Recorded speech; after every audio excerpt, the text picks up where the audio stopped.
Well, how can we be in a bear market when the Dow is at a record high?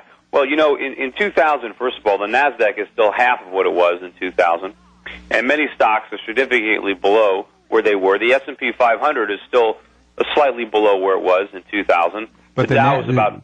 excuse me, the NASDAQ is still only half recovered. Yeah, it's about half. It was 5,000 then, and it's 2,500 now. Yeah, go ahead. But the point is I still maintain that even the Dow has been in a bear market.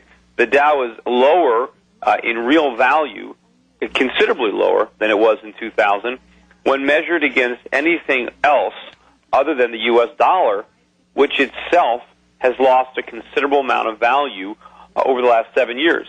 There's been a lot of inflation. The dollar has been debased, and so prices for everything, Dow stocks included, have risen.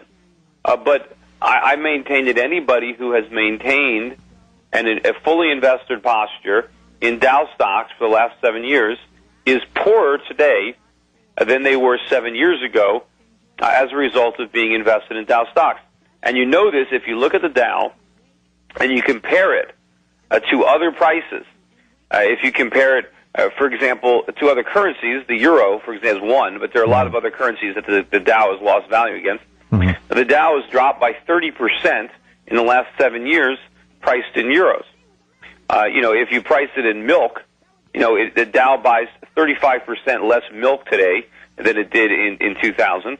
Wow. It buys 40% less wheat and corn. It buys 50% less gold. It buys 65% less silver. It buys 70% less oil. It buys 80% less copper.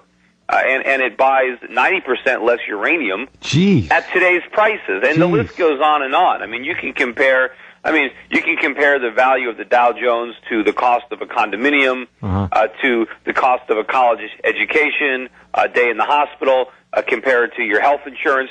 You know, what were your health insurance premiums 7 years ago? What are they today? You know, what are homeowners insurance premiums today versus 7 years ago? Sure. You know, compare the Dow Jones, the 15% increase in the Dow, compared to all the other prices that have moved up substantially more. So when Wall Street tries to claim that investors are better off because the Dow is at 13,000, you don't want to fall for that. It's like a magician who tries to distract your attention with sleight of hand so you don't notice what's really going on.